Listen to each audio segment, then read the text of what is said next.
Bonjour et bienvenue dans l'émission Bref de Poésie. Je tenais à remercier l'auditrice qui m'a suggéré, après avoir enregistré l'émission sur les chants de la commune et la poésie en prose de Jaurès, de lire Le Forgeron d'Arthur Rimbaud. Donc Le Forgeron de Rimbaud. Le bras sur un marteau, gigantesque, effrayant, d'ivresse et de grandeur, le front large, riant, comme un clairon d'airain avec toute sa bouche, et prenant ce gros-là dans son regard farouche. Le forgeron parlait à Louis XVI un jour, que le peuple était là, se tordant tout autour, et sur les lambris d'or traînait sa veste sale. Or le bon roi, debout sur son ventre, était pâle, pâle comme un vaincu qu'on prend pour le gibet, et soumis comme un chien, jamais ne regimbait, car ce maraud de forge aux énormes épaules lui disait de vieux mots et des choses si drôles que cela l'empoignait au front comme cela. Donc, sire, tu sais bien, nous chantions tralala et nous piquions les bœufs vers les sillons des autres. Le chanoine au soleil disait ses patenôtres sur des chapelets clairs grainés de pièces d'or. Le seigneur à cheval passait sonnant du corps, et l'un avec la hare, l'autre avec la cravache, nous foyait et bêtait comme des yeux de vache. Nos yeux ne pleuraient pas, nous allions, et quand nous avions mis le pays en sillon, quand nous avions laissé dans cette terre noire un peu de notre chair, nous avions un pourboire.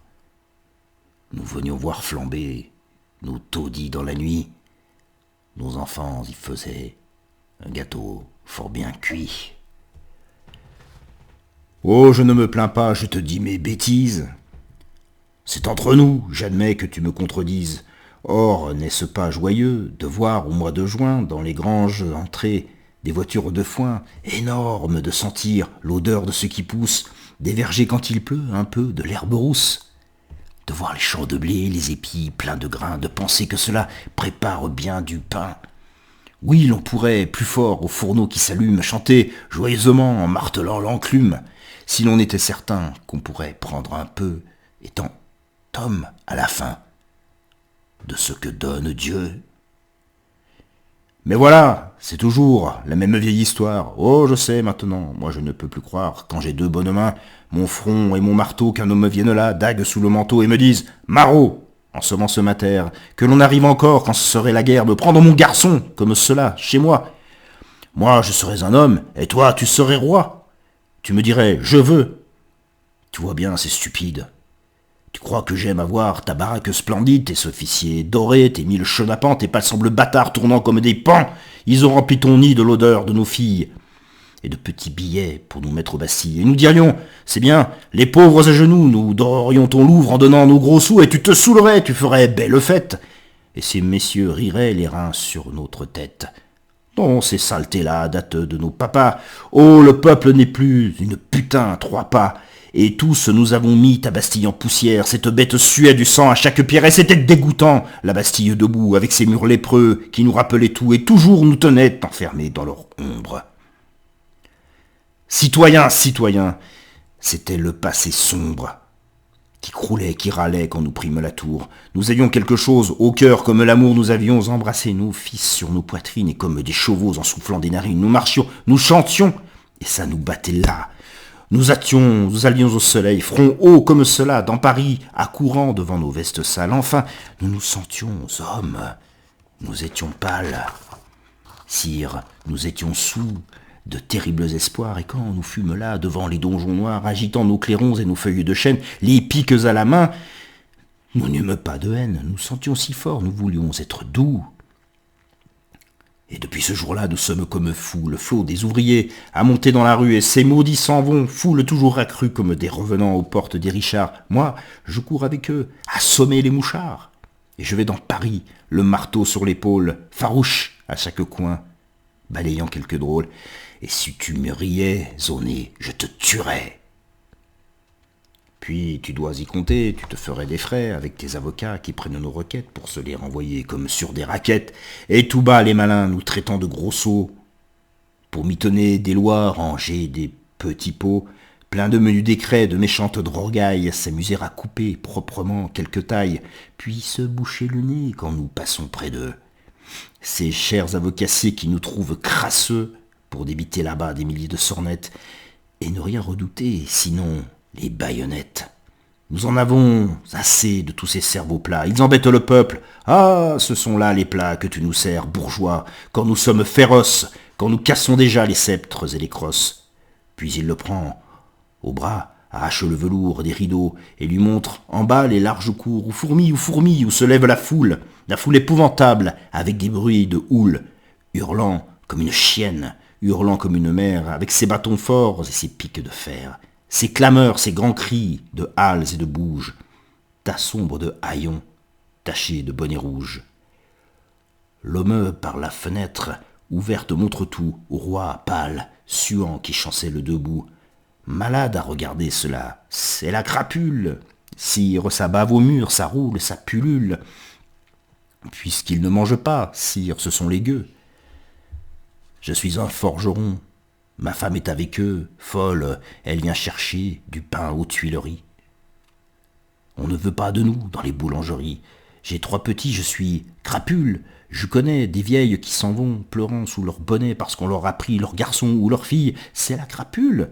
Un homme était à la Bastille, d'autres étaient forçats, c'étaient des citoyens honnêtes, libérés. Ils sont comme des chiens, on les insulte, alors ils ont là quelque chose qui leur fait mal. Allez! C'est terrible, et ces causes que se sentant brisés, que se sentant damnés, ils viennent maintenant hurler sous votre nez. Crapules, là-dedans, sont des filles infâmes parce que vous saviez que c'est faible les femmes, mais seigneurs de la cour, que ça veut toujours bien. Vous avez sali leur âme comme rien. Vos belles aujourd'hui sont là, c'est la crapule. Oh, tous les malheureux, tous ceux dont le dos brûle sous le soleil féroce et qui vont, et dans ce travail-là, sentent crever leur front. Chapeau bas, mes bourgeois. Oh, ceux-là sont les hommes. Nous sommes ouvriers, sire. Ouvriers, nous sommes. Pour les grands temps nouveaux où l'on voudra savoir, où l'homme forgera du matin jusqu'au soir, où lentement, vainqueur, il chassera la chose, poursuivant les grands buts, cherchant les grandes causes et montera, surtout comme sur un cheval. Oh, nous sommes contents. Nous aurons bien du mal. Tout ce qu'on ne sait pas, c'est peut-être terrible. Nous pendrons nos marteaux, nous passerons au crible tout ce que nous savons. Puis, frères, en avant! Nous faisons quelquefois ce grand rêve émouvant de vivre simplement, ardemment, sans rien dire, de mauvais, travaillant sous l'auguste sourire d'une femme qu'on aime avec un noble amour. Et l'on travaillerait fièrement tout le jour, écoutant le devoir comme un clairon qui sonne. Et l'on se trouverait fort heureux et personne, oh personne surtout, ne nous vous ferait plier. On aurait un fusil au-dessus du foyer. Oh, mais l'air est tout plein d'une odeur de bataille. Que te disais-je donc? Je suis de la canaille. Il reste des mouchards et des accapareurs. Nous sommes libres, nous. Nous avons des terreurs où nous nous sentons grands, oh si grands, tout à l'heure. Je parlais de devoir, calme d'une demeure. Regarde donc le ciel. C'est trop petit pour nous. Nous crèverions de chaud, nous serions à genoux.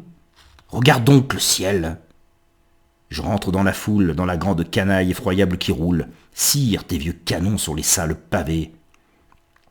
Oh, quand nous serons morts, nous les aurons lavés. Et si devant nos cris, devant notre vengeance, les pattes des vieux rois, mordorés sur la France, poussent leurs régiments en habits de gala, eh bien, n'est-ce pas, vous tous, merde à ces chiens-là? Il reprit son marteau sur l'épaule. La foule, près de cet homme-là, se sentait l'âme saoule. Et dans la grande cour, dans les appartements, où Paris haletait avec des hurlements, un frisson secoua l'immense populace. Alors de sa main large et superbe de crasse, bien que le roi ventru sua, le forgeron terrible lui jeta le bonnet rouge au front. Voilà. C'était le forgeron d'Arthur Rimbaud. Un bel exercice. J'espère que j'ai été à la hauteur et cela vous aura plu. Voilà. Passez une très belle journée, soirée en poésie et à très bientôt, j'espère.